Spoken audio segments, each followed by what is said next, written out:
It is 6 o'clock. I'm John Pienaar. Welcome to Pienaar and Friends. So much to talk about, so much to share with you, so much to get your views on over the course of the next hour. Lord Mandelson, Keir Starmer's future, the arrival very, very soon of President Trump on these shores. Tim Montgomerie is going to be here, so is Rachel Cunliffe. You are too, and we can all chat after the news with Tom Noonan. Good evening, John. Thank you. Donald Trump has suggested the UK's tariff deal with the US could be refined as he flies over the Atlantic. The US president spoke as he left the White House. They want to see if they can refine the trade deal a little bit. We made a deal, and it's a great deal. And I'm into helping them. Our country is doing very well. We've never done this well. We're having trillions of dollars coming because of the tariffs. They'd like to see if they could get a little bit better deal, so we'll talk to them. But primarily it's to be with Prince Charles and Camilla. Air Force One is scheduled to land at London's Stansted this evening. Times Radio has learnt the suspended Reform MP James McMurdoch is being investigated over claims he used social media to facilitate racist abuse. Parliament's standards watchdog will examine allegations he started a chain of posts spelling out a racist slur, circumventing online moderation. He was reported by the Conservative MP Ben Abessejekti. I welcome that James McMurdoch has confirmed that the Standards Commissioner has opened an investigation into his behaviour and that he plans to cooperate with that investigation. I think the tweet that he made was an absolute disgrace, whether it was accidental or otherwise. And I think it's appalling that a Member of Parliament should seek to denigrate a Westminster journalist simply for the colour of her skin. Mr McMurdoch, who suspended himself from Reform over separate financial allegations, denies the accusations. The Hollywood actor and director Robert Redford has been described as a genius after his death at 89. The star of Butch Cassidy and the Sundance Kid and All the President's Men had a varied career, which saw him win an Oscar for his directorial debut and be given multiple Lifetime Achievement Awards. Palestinians have described the most intense bombardment of the war in Gaza as Israel launches its ground assault on Gaza City. Israel has strongly pushed back against a UN commission which has concluded that it's carrying out a genocide, accusing members of that commission of being Hamas proxies. The government is expanding a pilot giving chemical suppressants to sex offenders. The scheme has been used in prisons in the southwest of England to suppress men's urges. It will now be used in the northwest and northeast of England. A former British soldier has been charged with murdering a young mother in Kenya after a long-running Sunday Times investigation. 21-year-old Agnes Wanjiru was found stabbed to death and left in a septic tank in a hotel in 2012. A soldier from the Duke of Lancaster Regiment, who can't be named, has been charged, and the Kenyan government is expected to lodge an extradition request. The Sunday Times' northern editor David Collins expects the government to grant that. This is an innocent civilian. It's not fog of war. This is not war crimes or whether or not they've been committed in Afghanistan during the heat of the moment. This is a woman who was on a night out with friends and she's ended up murdered. Anybody can recognise that needs to be pursued. And terrorism charges have been dropped against Luigi Mangione, the man accused of killing the head of a healthcare company in the US. A judge said the fatal shooting of Brian Thompson didn't amount to a terrorist act. He can still be charged with second-degree murder, though. For a news bulletin when you want it, search for the Times News Briefing podcast. Across the UK, on DAB, online and on your smart speaker. John Pienaar on Times Radio Drive with Barclays Corporate Banking. It's good to have you with us on Pienaar and Friends. An hour of good conversation in very good company, which tonight is Tim Montgomerie back with us, the commentator, founder of Conservative Home, now member of Reform UK. Hello, Tim. Hi, John. Good to see you. And Rachel Cunliffe is here, of course. Where you see Tim, there you see Rachel from the New Statesman. Good to see you, Rachel. Hello. Rachel, can I come to you first for your thought for the day? And by the way, we are live on YouTube, live streaming on Times Radio channel, so you can see us as well as listen and share your views as ever in the normal ways. Text 87222, start with the word Times, tweet to @TimesRadio, maybe a voice note on WhatsApp on 0333 003 2353. Rachel, thought for the day. Hello, YouTube. I'm still working out quite what I think about this. This is about the messages, the really awful, abhorrent, really quite sexual, sexist, well, both sexual and sexist messages uncovered, sent by Starmer's Chief of Communications before he resigned, Paul Ovenden, 8 years ago, that have emerged and brought forward his resignation. And I want to start by saying that if anyone had written that about me, I would be horrified and I would really want them to be fired. And I think, it's absolutely unsustainable given the climate at the moment in Downing Street for him to remain.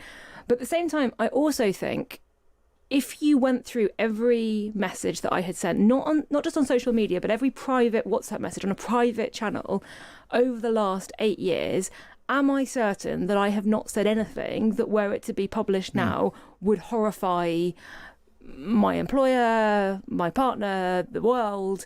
Like, no, I can't say that with that much confidence. And I'm not sure anyone could say that with confidence, that every private message they sent, they think they would be completely sort of above blame. And I worry a little bit about what it does to politics when you, and I think the messages are shocking and unprofessional and inappropriate, doesn't even go far enough. And I can't imagine what Diane Abbott is feeling having read those. But if you have a system where there's no expiry date on this stuff, where it's not about what people say when they're in the job, but anything they've ever said going back nearly a decade can be a resignation offence if and when it is leaked, and these messages were leaked, I think that makes governing really impossible from any party, any leader, because there's always going to be something. There's always going to be someone that you hired that at some point said something that you didn't know about. And it can derail everything that you're trying to achieve in government. And I'm a bit worried about that. I'm a bit worried about this idea of digital ghosts coming back years after the event in question. But as I said, I'm still working out what I think about it. And probably lots of people listening will have different views. But I am uncomfortable about both the fact that these were initially private messages rather than social media ones, and also the length of time between them being written and them coming to light and it being a resignation offence. Tim, what do you think? I'm not sure I could survive, textual scrutiny of everything I've said today. never mind yesterday, and the day before that would have been particularly bad. But sometimes I things which, if you look at them cold in black and white or play them on a tape, would be shocking. Sometimes they're meant to be shocking for the purpose of, I don't know, livening up a conversation. Yeah. What do you think? Well, first of all, I'd like to see both of your emails and direct messages sets over the last 8 years. Yeah, you're not getting them. I'm certainly not letting you see mine. I'm sure there's incriminating. And a lot of this stuff you say about bosses and superiors in offices that you work in. But one good example of this is Wes Streeting. He sent some pretty horrible texts. I don't know if you know, about 8-9 years ago, particularly about Jan Moir. Is that how you pronounce it? The Daily Mail columnist. Really horrible stuff. And I think Sajid Javid, when they were opposite numbers, brought them up at the dispatch box once, and they were horrible. But I think they've certainly not hurt Wes Streeting, partly because I don't think they fit the character that he has now. I think he's a man of Christian faith. Maybe he's been on a journey like all of us. So I don't think voters are as interested in what people did 7-8 years ago as some politicians think. Well, you said this 8 years ago, how can you now say that now? I think voters are more tolerant that people can change their views, they can improve their character. And I have to tell you, this is a controversial thought for you, John. I think one of the lasting effects of Donald Trump will be that there is less of this sort of archaeological digging into people's private lives, because Donald Trump is allowed to get away with so much. And I think it's partly because he's understood, perhaps ahead of the other average politician, that people aren't really interested in your history. What they're interested in is what you'll do for them. And I think it's a sad reflection, really, because I think a lot of people have a very low view of politicians. Yeah. And so actually they're not that surprised when they hear about affairs or horrible things that they've said. What they're interested in is, are they actually going to make their lives any better in material ways? Yeah. I mean, if that's the general principle, it's setting the bar fearfully low, isn't it? If it's just about the immediate interest of the listener and basic concepts of integrity or decency, of principles that we've considered forever, that we stand by and stand on, of freedom of speech is one of them, democracy, of majorities not persecuting minorities, that sort of thing. If those things don't matter and all that matters is self-interest and a judgment based on that, then that's beyond sad. You're not really saying that. What I'm saying is that values do change. So I remember Robin Cook. Of course I do. Getting under a lot of pressure because of his basically divorcing his wife at an airport in response to bad news about news about his affair that he'd had. Tory MPs used to have to resign if they had an affair. That doesn't happen. No, anymore. not all of them. Some stayed in the cabinet. Some stayed in the cabinet. And moral values do change. And it's like just everything has to be a hanging offence. So people can disapprove of certain things without necessarily causing a resignation. Yes, it's an interesting conversation, but we're generalising wildly. We are. Because there are some unsayable things that are tolerable and some unsayable things which are simply not. And of course, it's in the eye of the listener and the beholder. I tell you on this subject. Sorry, Rachel, you've got me going now. But Go for it. One of the things that really annoys me is how racism, racism is despicable. But any sort of racially charged sort of words or phrase that a politician uses now, that's a sackable offence. Yes. But whereas, a person or an MP could never visit their old relatives, their parents, in a care home, and we never even look at issues like that. There's certain moral failures that have a much greater status than others. Yes. And I think that's tricky. Okay, we're gonna move on and hear your thought for the day. Well, I just would like to congratulate Kemi Badenoch on her latest success as Tory leader. I think she said to Laura Kunsberg recently on the Sunday programme interview, well, if people are unhappy with my leadership, they should leave. Well, they are. Well done. A good leader would love bomb her MPs, would encourage them to stay. She doesn't speak to a lot of them regularly. She's promoted her favourites against really having a broad section of people involved in her party. And now she's lost Danny Kruger, one of the most thoughtful, intellectually serious Conservative MPs of this generation. Probably one of the 3 Conservative MPs who can probably be properly described as proper intellectuals. And it's interesting, my phone has been quite busy over the last 24 hours. A lot of people have looked at previous reform defections like Nadine Dorries, and not everyone has been sad to see them go. But almost universally, Danny Kruger, I think, is someone that people liked. He handled the opposition to the right to die legislation incredibly skillfully. He's generous to opponents. He knows what he believes. He's a very good man. I should declare he's a friend of mine, so I'm biased. But this was not the average defection. I think Reform needs to be a lot more careful in future about taking anyone. They've got to be careful about looking like they are the new Conservative Party or taking on only Conservative defectors. But Danny, this was a big moment in British politics, and I think the ground now is really shifting very fast. And I don't think Kemi Badenoch has long in the job, and she brought it upon herself. I've been seeing you around the office today. You look like Christmas has come early with this one. What did Danny Kruger, from your point of view, what did he bring to the Reform Party that was lacking before? Well, there's lots of good people in Reform, but as I said, there's probably only 3 people in the Conservative Party that match Danny's intellect. Danny brings serious intellectual weight. He can argue at a deep level on any subject. And the fact that he's now on my side, Reform side, our side, we didn't have that before. Is that him being particularly brilliant, or the rest of them, way over 100 now, are being particularly dim? It's him being particularly brilliant, John, and I can't believe you'd even suggest anything else. No, I'm just exploring the point that you're making. Can I say something that I find really interesting about the Danny Kruger defection, aside from it being the first time it's been a sitting Conservative MP in this Parliament, as opposed to one who lost their seat, is that he's considered a big Conservative thinker, as you say. He was also one of the Conservatives who was kind of tasked with reimagining the Conservative Party for the 2020s, sort of rethinking the foundational principles of what the Conservative Party is and should be and was for, and how to rebuild it after defeat. Like that was his job.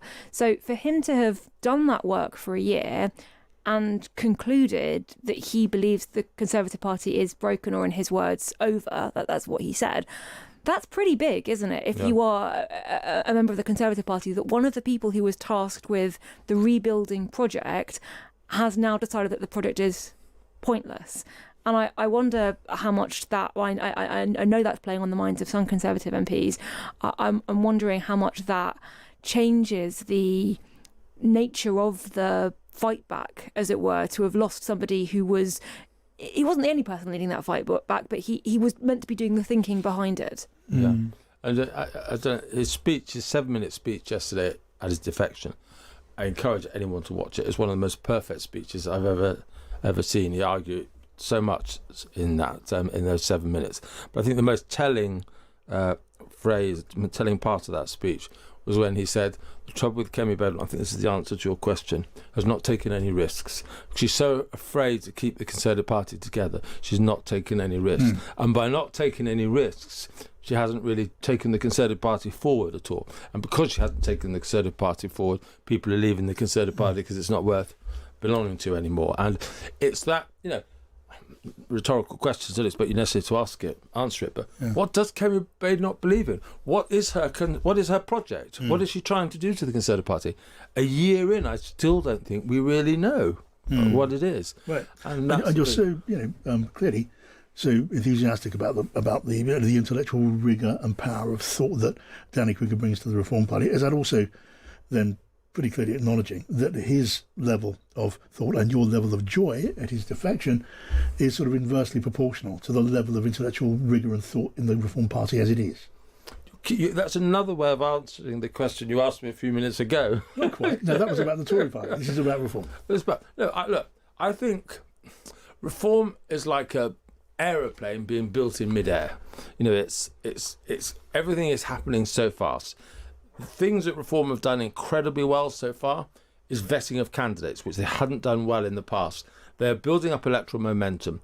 You've got good people now in charge of policy, like Zia Youssef. You've got the potentials of a front bench emerging. You've got real work taking place in local government. Have we got the intellectual rigour yet in policy? No, but we've got time to get there, and I think we will. Okay, I'm going to move on. I could pursue that in your interest, but I'm going to move on. I want to talk about Keir Starmer because he's in a pickle, isn't he? I want to get your thoughts on all of that here on Pienaar and Friends with Barclays Corporate Banking. See you tomorrow clearly with Big Picture Banking from Barclays. If my call to the bank really...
Radio Drive with Barclays Corporate Banking. Expand your business horizons with Big Picture Banking from Barclays. Find out more at barclayscorporate.com/The Times. So another difficult day for Keir, for the Prime Minister Keir Starmer, starting off with that debate in the House of Commons, an opportunity for anyone who wanted to, and a few did, to put the boot in on the appointment and the sacking of Lord Mandelson. David Davis, the Tory MP, former shadow cabinet member, he called the debate, he got things going. How the Prime Minister could possibly have thought it was wise to appoint a man who was on record consorting with alleged murderers and convicted paedophiles for possession of privilege and power, to me is utterly unfathomable. And then there was the SNP, Stephen Flynn, calling the appointment of Mandelson a complete disgrace. What a pitiful state to find ourselves in. What a pitiful state for the Prime Minister to find himself in. And this is mired in politics, I hate to say, because this is a political decision by the Prime Minister.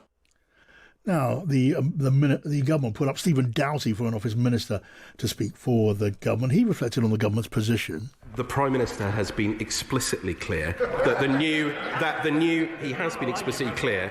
new information is and was not compatible with the duty that we owed the victims of Jeffrey Epstein's horrendous crimes against women and girls, and with this government's clear commitment to tackling that kind of violence and abuse. And as such, Madam Deputy Speaker, the Prime Minister took decisive action to withdraw Lord Mandelson as ambassador.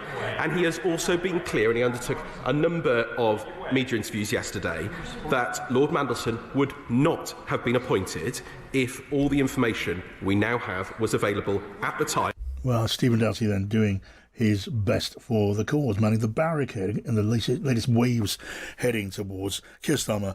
Many people at Westminster and some on his own side really thinking actively about, will he be there very long? Is it time for him to be shown the door? I want to ask them, both of you, a big question, starting with you, Rachel. I'm going to put it in this way. Do you reckon we're at the point when it is a question of not if, but when Keir Starmer is shown the door from his office of Prime Minister? So I think the fact that we're even having this conversation 14 months after this historic election victory shows that something has gone very badly wrong, and also that something has really shifted in the past 2 weeks. If you've been in Westminster, you've felt it. There have been frustrations before, but the Angela Rayner incident, followed by Peter Mandelson, followed by this resurrection of this aid, or the questions about Morgan McSweeney, questions about all kinds of things, something has changed. I think there is still time, and that is something that Keir Starmer has on his side that, for example, Rishi Sunak towards the end of the last Parliament did not have. Like 3.5 years is a long time to. It's not as long as you want it to be, but it's a long time to move things around. A lot could change in that time, and also the structure of the Labour Party and how they handle leadership challenges is just very different to the Conservatives, and you need to have a sort of decision about who's going to challenge them, and they don't have the same culture of just getting rid of leaders that the Conservatives do. So I think that there are a couple of things at play there, not to mention the fact that you've got Andy Burnham in Greater Manchester, who is seen as a potential challenger, who's not an MP yet, and there are still big questions over whether he could become an MP in order to make that challenge. All of that said, though, the fact that we're even having these conversations, as I said, something has gone wrong, and it is difficult to see at this point how it could be changed, how it could be turned around when it looks like things are only going to get harder. You've got the budget at the end of next month, you've got growth figures coming in that are difficult for the government, you've got all kinds of other economic factors. It is difficult to see what they could change now, a year and a bit in, with the situation as it is and the tools they have available that would enable them to undo some of that damage. That's an interesting, clear answer. I mean, it's obviously true to say that, in 4 years to another election or so, anything can happen, and anything will. And we could have a war. We could be at war with Russia in a year and a half, and Starmer could turn out to be a decent wartime leader. That's transformative, because it happened to Margaret Thatcher. I think Starmer would be a decent wartime leader, actually. Well, let's not dwell too much on that, because we hope that ain't the case. Or a pandemic, but of course anything can happen. But you do believe on this course, and you can't quite see a diversion from the course. He is heading for the divorce court with the electorate. Tim, I'm going to be less surprised by your answer, but do you think Keir Starmer can survive? So I don't know. I say two contradictory things. First of all, I think it is obvious that Keir Starmer is not up to the job, and I think the next few weeks are crucial. I think the problem for the Labour Party is they have a Prime Minister not up to the job. The advantage for the Labour Party is I think a lot of them have begun to realise after year one. And so if they take the decisive action I would recommend they do take, and I would think Andy Burnham would be a formidable Labour leader, actually, I think they at least have most of the Parliament left. They could rescue this Parliament. But my contradictory thing is, reflecting on the membership of my former parish, is the Conservative Party was never the same after they ousted Margaret Thatcher. Since not only you could say that they're not comparable figures. Mrs. Thatcher had won 3 elections; she was a giant, and the Conservative Party got rid of her. Perhaps getting rid of Keir Starmer would not have the same psychological impact. But after the Conservative Party ousted Margaret Thatcher, it was almost taken over by a Messiah complex. You change the leader, you change the Prime Minister. It became almost a first resort in any situation. Getting rid of a Prime Minister is a big deal. Yeah.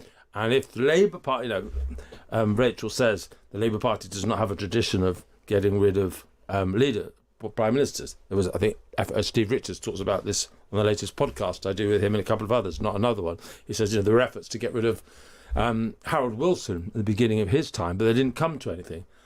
Labour is probably better at government because it doesn't constantly undermine its leaders in the way the Conservative Party did. Yes. So there's a strong case for getting rid of Keir Starmer in the short run, but the long-run damage it might do to the psychology of Labour governments in general might not be worth the price. Yeah. Now, both of you, in your answers to that, mentioned Andy Burnham, because this conversation gets to Andy Burnham very, very quickly. He's got a difficult choice to make, because if he decides to raise his flag, as it were, openly, if he announces that he's going to stand for Parliament and get in, let's say, in a Manchester seat, because Andrew Gwynn's seat may become vacant. That's what people are talking about in Gorton, in Manchester. Do you know how big his majority is there? It's about 8, I think. I think he's got about... See, that's the big problem, isn't it? Is that enough at the moment? Well, no, the Tory plus reform vote matches the Labour vote. And that was at the general election. So one assumes that Labour position is even weaker now. So if the Tory vote collapses, you put a certain amount of money on a reform, real possibility in Gorton. But if Andy Burnham gets that opportunity and goes for it, the only reason for doing it would be to be the opposition to Starmer, waiting for the opportunity. And when that flag is up, you then become a target. You are then weighed with every word in a quite different way. Labour's not the Tories. I mean, the Tory party, when Michael Heseltine decided to go for the throat of Thatcher, he knew at that moment he was probably blowing his chances up on the runway. But Burnham, will he go? Will he go for it anytime soon, do you think, Rachel? I think there are so many risks involved. There are the risks of fighting the by-election, and as you say, that is not an easy win for Labour in any circumstances. Now, Burnham supporters point to the fact that he's got stratospheric levels of personal popularity. I do think that the role of a mayor is different to the role of an MP or a role of a minister, and it is easier. It's not easy by any means, but it is easier to kind of build up a personal brand and personal popularity as a mayor that it works in defiance of whatever's going on in Westminster than it is if you're an MP. I mean, look at Ben Houchen doing it for the Conservatives. Yeah. So you do kind of get that personal platform. So it's different. The other problem is that it splits the party. It is an attack on it's red on red, and that is damaging to everyone involved, even if he ends up surviving it. And I'm just thinking about some polling that More in Common did, both in the run-up to the election and afterwards in focus groups, about this idea of competence. And the thing that came up again and again with voters who were abandoning the Conservatives, whether they thought they were too left-wing or too right-wing or whatever, they said it was about incompetence. They were too interested in backstabbing and psychodrama and who was going to be the leader that they couldn't actually get on with the governing of the country. And if they saw Labour as offering, forget what the policies are, at least they'd actually have the time to focus on doing some governing because they wouldn't be obsessing over who the Prime Minister was. If Labour loses that, if they lose, and I'm not saying they're winning on competence at the moment, but they are at least winning on having the same leader a year and a half after an election as they did at the start. If they lose that as well, the damage to the party's brand is going to be really seismic, regardless of who the new leader is and what new energy and ideas they can bring to it. One advantage of it, that Andy Burnham has is there's a poll today that had Lucy Powell leading the deputy leadership race by 17 points. Quite a big lead at this stage over Bridget Phillipson. She obviously is a candidate in her own right, but she's also Andy Burnham's candidate. And I think if she's deputy leader with the ability to make sure the rules of getting him into Parliament and then any contest, that's a significant. That's a big early win for Andy Burnham. She can't ensure he wins though. She can ensure he has a fair chance to stand. Yeah. But you're saying this as though your party reform is not going to come out and throw literally everything they have at that by-election. Oh yeah, we were, and because we have, I think, in reform internal polling shows Andy Burnham would be a much more formidable Labour leader than Keir Starmer. And so, we'd like to stop him before he gets the chance to become Labour leader. You're giving reform's internal secrets to everyone listening. I think it's been talked about elsewhere rather than just me. Okay, bring it on, Andy Burnham, says Tim Montgomerie. Well, we're going to be talking about America after the news. Lara Spirit is going to be joining us from Washington. I don't know where Trump is right at this moment. I guess, I don't know, I don't know, somewhere over about a third of the way across the Atlantic Ocean. I don't know if he's going, how far north he's going. I have to work it out. I'll get out my slide rule. I'll give you an exact bearing when we come back after the news with Tom Noonan.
Times Radio Drive with Barclays Corporate Banking.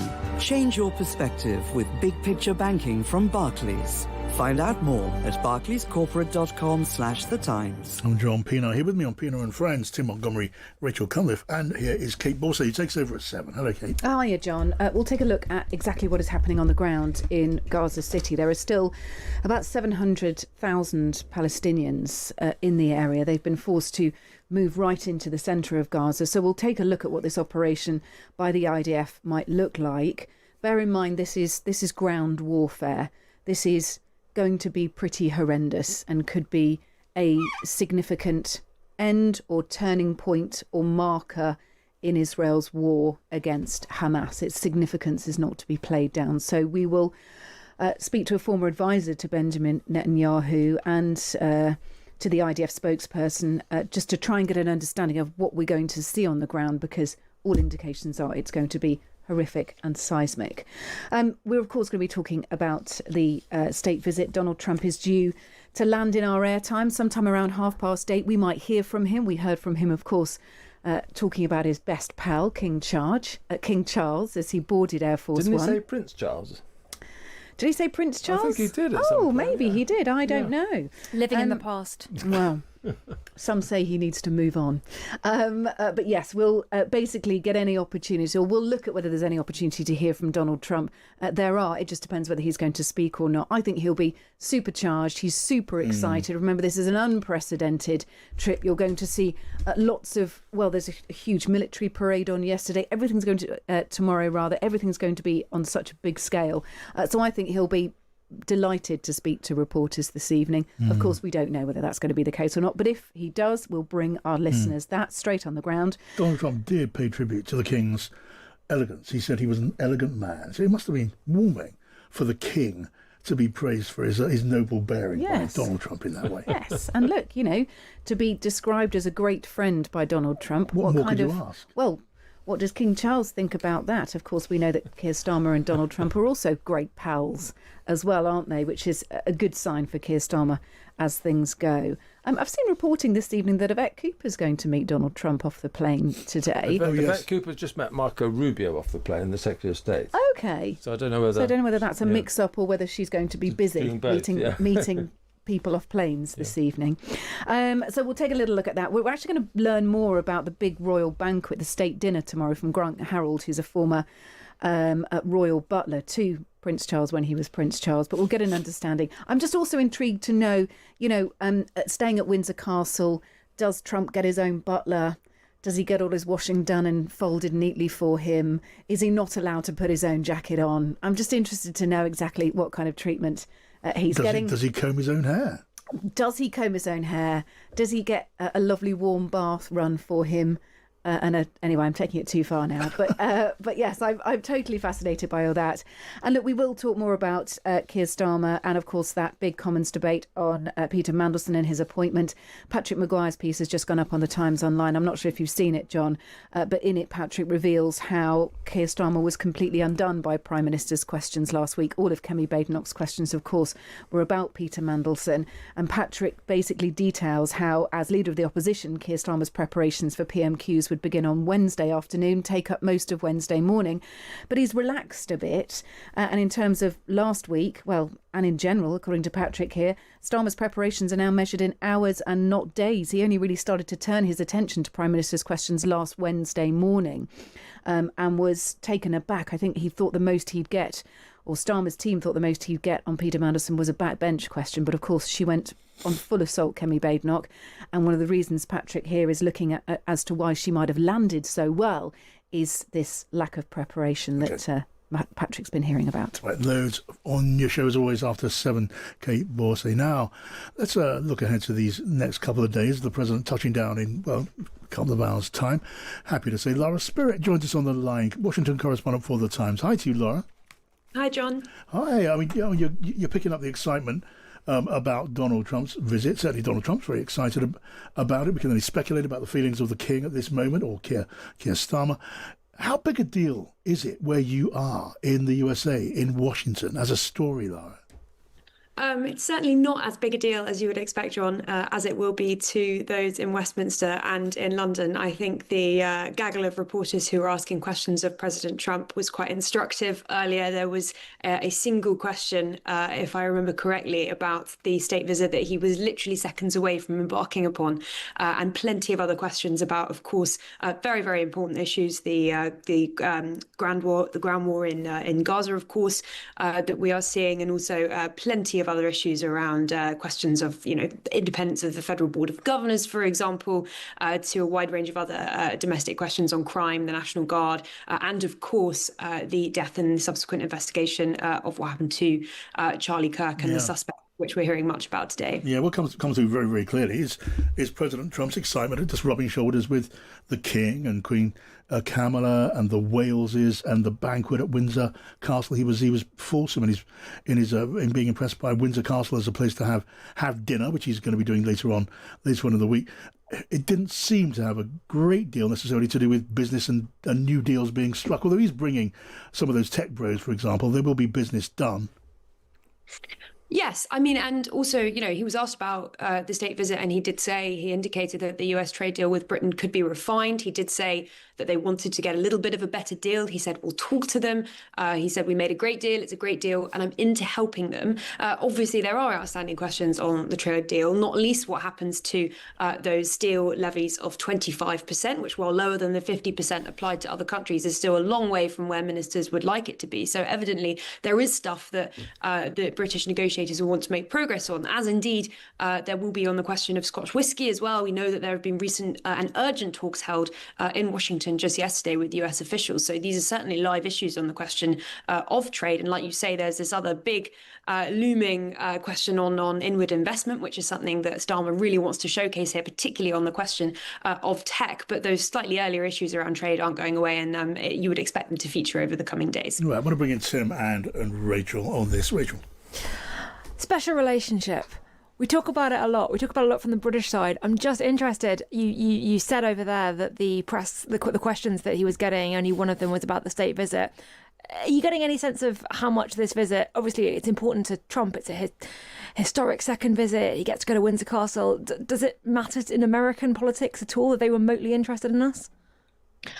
I mean, you've seen quite a lot of the kind of typical reports that you would expect from the leading news outlets here about the kind of special relationship, how it's changed, how, Trump's relationship with Starmer has been good, but there are ongoing questions here. It's not something that's escaping the press here or perhaps the wider public completely, but it is certainly taking a second order of importance, you would probably argue, to other issues at the moment, particularly given that yesterday we heard from J.D. Vance on measures to come on cracking down on kind of so-called far-left organisations.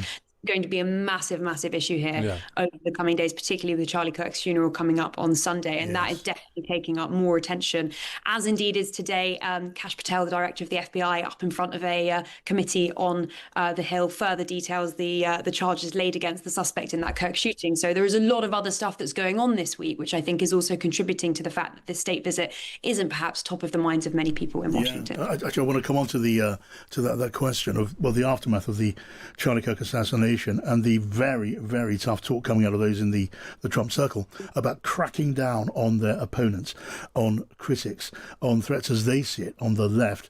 And part of the argument is the threat is coming from the left, not from the right at all. They're very explicit about that argument. So, the assassination of Kirk has been the catalyst for, a serious move against critics. Some might say ironically, some might say also calculated. I want to get Lara's thoughts on that, and yours, Tim, and also Rachel's here on Pienaar and Friends in just a minute. We're here with Barclays Corporate Banking. Change your perspective with big picture banking from Barclays. Get the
On Pienaar and Friends, Tim Montgomerie, Rachel Cunliffe, and Lara Spirit, Washington correspondent for The Times, on the line live from DC. Lara, so we just mentioned before that break, I don't know, would you call it a new tone? It's certainly maybe a shift of tone, a hardening of tone on the part of some of those around Donald Trump since the assassination of Charlie Kirk. Everything points to coming down very hard on opponents and critics and perceived enemies, what they say as well as what they do. I mean, you've been watching that very closely. Give us your impressions of what's been going on. Yeah, so I think there was a period just following the assassination of Charlie Kirk last week where we weren't necessarily sure which way the administration would go in responding to it. And you did hear from Trump very, very clear that he wanted the response to this to be non-violent from his reporters. You did hear from Robert F. Kennedy Jr., for example, on Sunday at the memorial in D.C. that I went to, around wanting to honour the memory of Charlie by recognising that something that he did was debate with those on the other side of the aisle. Now, at the same time, we have heard from on Donald Trump about the left, the radical left, who he's called vicious, and that has been part of his language in recent days. And then we had J.D. Vance yesterday, the vice president, who hosted a special edition of the Charlie Kirk Show, his podcast, and had leading figures from the Trump administration who were passing through and being interviewed about Charlie's legacy. And Stephen Miller, who is the architect of Trump's sweeping immigration agenda, kind of expert on domestic policy for President Trump, and one of his closest aides, was featured on that. And he was very open. He spoke about a vast domestic terror movement that he thought they needed to destroy in Charlie's name. And he promised to devote the full scope of resources from the federal government and its agencies towards tackling that. We now have heard that Trump is launching a $15 billion defamation and libel lawsuit against the New York Times. He's called it the mouthpiece for the radical left Democrat Party. We read in the Washington Post as well that there are plans underway to look at the tax-exempt status of some organizations that are seen to be promoting hate or funding these anti-conservative causes and resisting deportation efforts as some examples. And we heard from Pam Bondi, the Attorney General, who said on Monday, there's free speech and then there's hate speech, and there is no place, especially now, especially after what happened to Charlie, in our society. And so I think kind of cumulatively, all of those things that I've just mentioned suggest that there is going to be a very, very forthright response from the Trump administration to the assassination of Charlie Kirk and to what they feel is a certain section of the left who are more apologetic towards political violence and more tolerant of it. And Vance was citing polling yesterday suggesting that among the very left wing, at least, there is perhaps some evidence that that is true. And they are, as a result, going after many of these organizations. And I think in the next few days, we will see plenty more information on what they plan to do in detail. Yeah. Let's just listen back. You mentioned Pam Bondi's the US deputy, she's the Attorney General. This is what she said the other day. There's free speech and then there's hate speech. And there is no place, especially now, especially after what happened to Charlie in our society. We will absolutely target you, go after you if you are targeting anyone with hate speech, anything. And that's across the aisle. And that's Pam Bondi. And you mentioned also Stephen Miller, who's one of the leading lights of the administration. He's Deputy Chief of Staff, but he's a very powerful man. Have a listen to his thoughts. We are going to channel all of the anger that we have over the organized campaign that led to this assassination to uproot and dismantle these terrorist networks. The organized doxing campaigns, the organized riots, the organized street violence, the organized campaigns of dehumanization, vilification, posting people's addresses, combining that with messaging that's designed to trigger and incite violence, and the actual organized cells that carry out and facilitate the violence. It is a vast domestic terror movement. And with God as my witness, we are going to use every resource we have at the Department of Justice, Homeland Security, and throughout this government to identify, disrupt, dismantle, and destroy these networks and make America safe again for the American people. It will happen, and we will do it in Charlie's name. That's Stephen Miller, the White House Deputy Chief of Staff. And Lara, the concern among Trump's opponents is when he talks about threats, the definition of threats includes opponents, includes critics, includes those on the other side of the aisle who speak out against the course of the government. Yeah, I mean, look, there will be complicated moments for the Trump administration in this agenda because, of course, they are often committed to being forthright free speech champions, and they will be walking this line. And I think it will not necessarily be simple for them, but it certainly is something that they are very, very determined to do. And I mean, I think Vance, I come back to him again, but he had said plenty on this topic yesterday, citing women when he had taken his children to Disneyland and his family on holiday who had been shouting at his children and saying very awful things to his children about that as one of the experiences that he's felt that has indicated to him that there is a certain section of the left that he thinks needs to be cracked down on. And I think anecdotes, Stephen Miller offered some as well, like that will be plentiful in the days to come when they're looking at exactly what they're going to do. I think the specifics of it will be really interesting because obviously we've heard the language, we've heard the rhetoric, and we've heard the promises, but we don't actually yet know beyond reports that they might be looking at tax-exempt status for some of these organizations. Of course, lawsuits are another mechanism that the administration might use, but we're not totally sure yet, given they've promised the full weight of this administration into tackling it, exactly what the specific measures will be. And that's when I think we'll be able to get a closer idea of what it will look like. Rachel and Tim. I think we need to just call out how distressing this is. And firstly, the sort of distinction between free speech and hate speech, that is not something that you have heard the right in America talk about prior to this at all. It's been free speech no matter what.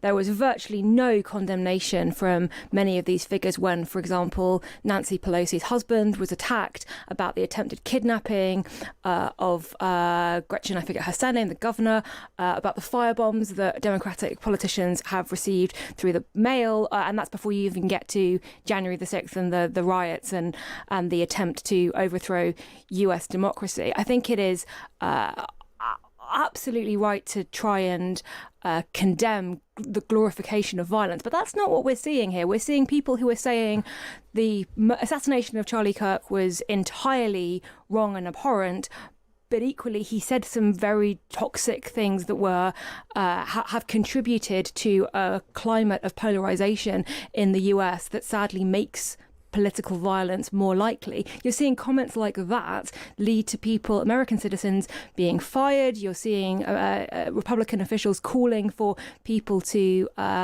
basically snitch on posts that they see as being problematic and to try and get these people to lose their jobs or lose their funding or lose their licenses or whatever. It is incredibly hypocritical, and it is also it has all of the hallmarks of something that has been thought about and coordinated for some time, in the sense of how do we make sure that criticism of the Republican right and Donald Trump is suddenly made illegal. Well, now they've got the perfect excuse, and I think we shouldn't be afraid to call that out. Jim. Wow.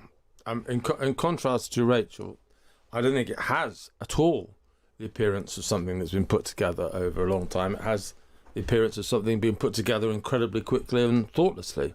And I had quite a bit of contact with Charlie Kirk. I never met him, but had quite a bit of, and was personally incredibly emotional last week and turned down, for example, the Today programme because I didn't think I would hold it together. I was very emotional about it. And why I think I was so emotional was because I really admired, Lara's referred to it, Charlie's willingness to go into the lion's den and talk to opponents and soak it up. He did say controversial things, you're absolutely right, but he wanted to listen to opponents, and he really did listen to them, and they listened to him.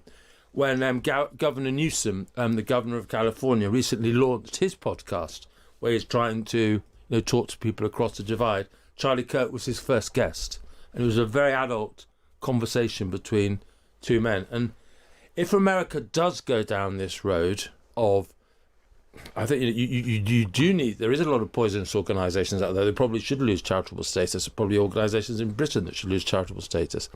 But if there's an overreaction, which there looks like there might be at this stage, I hope they'll row back from it. It would be an incredible dishonouring, actually, of Charlie Kirk, because that's not who he was. And, it's always a good lesson. Let the sun go down on your anger. And if in the anger, understandable anger at what was done to a good man last week by that assassin's bullet, if they pass legislation of the kind that I think they are at the moment, they will regret it. And what are you referring to? Legislation that moves well beyond removing the charitable status from sort of hateful organisations to actually closing organisations down, prosecuting people just because of what they say. That's where we're getting into trouble as a nation. That's what J.D. Vance has been objecting to, I think, about what Britain's been doing. So don't rush to legislate is a very good maxim in all situations, but I think particularly so at the moment. I mean, Lara, whether what we're seeing now is a thought-through strategy or a hastily thought-through a strategy, it does look like a strategy, doesn't it? Because we've got pretty much every senior member of the Trump team speaking now very much from the same hymn sheet, using very similar phraseology about the need to crack down and saying, as Rachel said, that violence in American politics was the province of fanatics on the left. I mean, a 5-second reading of very recent American history tells you that's not the case. I mean, yeah, I think that a number of Republicans have been very disturbed by polling, which does show more of an openness, and YouGov did a poll on this, among people on the who consider themselves very left-wing towards political violence than perhaps those who consider themselves very right-wing. And that is a basis on which they say that actually this, and Vance said this very explicitly yesterday, this isn't a both sides problem in his view. He says this is a problem, particularly with a certain section of the political left. And so they are going to make that distinction. And you have have had plenty of. Look, there's been a very big increase in political violence in the US. This is well documented. Reuters have done a big report on this. We know that this is something, especially since Donald Trump was elected, that we have seen an increase on. So clearly there is a problem with political violence here. And this is not, the atmosphere in DC at the moment is not one where everybody is agreeing on the basis of that by any stretch of the imagination at all. And so that's one of the reasons why, sorry, forgive me, I think people are quite apprehensive in some sections about the moves that are about to come. One distinction I think certainly true in Britain, I don't know what Lara would say it was a distinction in America, is that a lot of people, and I'm going to simplify, but I think it's there's truth to it, is that a lot of people on the right look at people on the left and think they're just a bit stupid, they don't know how the country works.